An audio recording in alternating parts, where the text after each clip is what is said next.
Bienvenue sur la chaîne Défi Amos, où les échos des temps anciens résonnent encore avec une puissance étonnante pour notre vie d'aujourd'hui.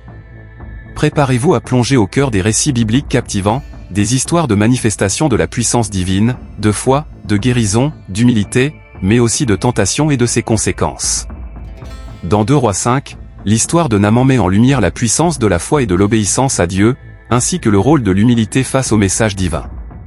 Ce récit soulève également des questions sur la perception des miracles, la frontière entre fierté humaine et confiance en Dieu, et la façon dont la foi peut transformer la vie. Comment la foi et l'humilité contribuent-elles à la guérison spirituelle et physique, et quelles leçons pouvons-nous en tirer concernant la relation entre l'homme et le divin? Dans une série de 2 parties, composée de vidéos courtes mais instructives, nous allons explorer une saga marquante du 2e livre des Rois, une histoire où l'extraordinaire côtoie l'humain, avec ses grandeurs et ses faiblesses. Joignez-vous à nous pour explorer ces 2 volets d'une même histoire fascinante, où la grâce divine et la fragilité humaine se rencontrent. Des récits anciens, mais dont les leçons résonnent avec une clarté saisissante pour les défis et les choix que nous rencontrons aujourd'hui. Restez avec nous.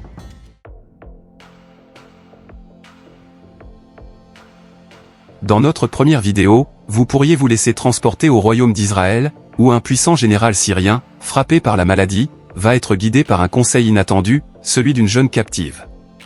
Vous découvrez le récit de Naaman, le lépreux guéri, une histoire de foi audacieuse, d'humilité surprenante et de la puissance divine qui transcende les frontières.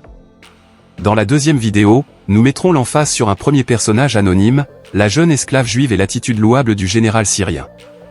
Cette 3e vidéo présente le récit de 2 rois ennemis, Ben-Hadad de Syrie et Joram d'Israël. Pensez à vous abonner à Défi Amos, si vous ne l'avez pas encore fait. Aimez, commentez et partagez. Le sceau royal de Syrie, empreinte arrogante d'une puissance militaire redoutée, maculait le parchemin d'une menace à peine voilée. Chaque caractère cunéiforme semblait crisser d'une exigence impérieuse, dictée par l'orgueil blessé d'un roi habitué à la soumission. La missive, portée par des courriers au regard hautain, réclamait ni plus ni moins que l'impossible, la guérison miraculeuse de Naaman, son chef d'armée, frappé par la lèpre. Les mots, dictés avec la certitude brutale d'un monarque dont les armées avaient maintes fois foulé le sol ennemi, ne laissaient aucune place à la négociation. C'était un ordre déguisé en requête, une sommation drapée dans le voile diplomatique. Le roi de Syrie, dans sa suffisance, semblait considérer le royaume d'Israël comme un vassal docile, capable de plier les lois de la nature à son bon vouloir. L'envoi de 10 talents d'argent, 6000 pièces d'or et 10 vêtements de rechange n'était pas une marque de gratitude anticipée, mais plutôt le prix arrogant d'une guérison qu'il tenait pour acquise, une insulte à la misère du royaume d'Israël. Lorsque le rouleau fut déroulé devant Joram, le roi israélien, le parfum opulent des huiles syriennes sembla emplir la salle du trône d'une odeur de soumission forcée.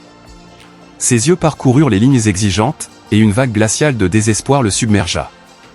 Il déchira ses riches vêtements, le son déchirant du tissu de pourpre résonnant comme un cri silencieux de son impuissance. « Suis-je Dieu » s'écria Joram, sa voix étranglée par l'angoisse, ses mains tremblant comme des feuilles d'automne. « Ai-je le pouvoir de donner la vie et de la reprendre, pour qu'on m'envoie un homme affligé d'une telle plaie, exigeant que je le guérisse ?» Le poids de la menace syrienne s'abattit sur lui avec une force brutale. Il n'était pas dupe de la véritable intention derrière cette demande insolente. C'était une provocation, une manœuvre calculée pour justifier une invasion. Le roi de Syrie cherchait une occasion, une excuse pour déferler avec ses chars et ses cavaliers sur les maigres terres d'Israël, déjà épuisées par les luttes intestines et les famines. Le spectre d'une guerre imminente hantait ses pensées. Joram revoyait les cités assiégées, les villages en flammes, le sang répandu et les cris de son peuple. Son cœur se serra devant l'inévitable carnage, devant la faiblesse de ses propres armées face à la puissance syrienne. Cette lettre n'était pas une simple demande médicale, c'était un arrêt de mort pour la paix fragile de son royaume. Le désarroi le paralysait. Il était pris au piège, otage de la maladie d'un général ennemi et de la soif de conquête d'un roi arrogant.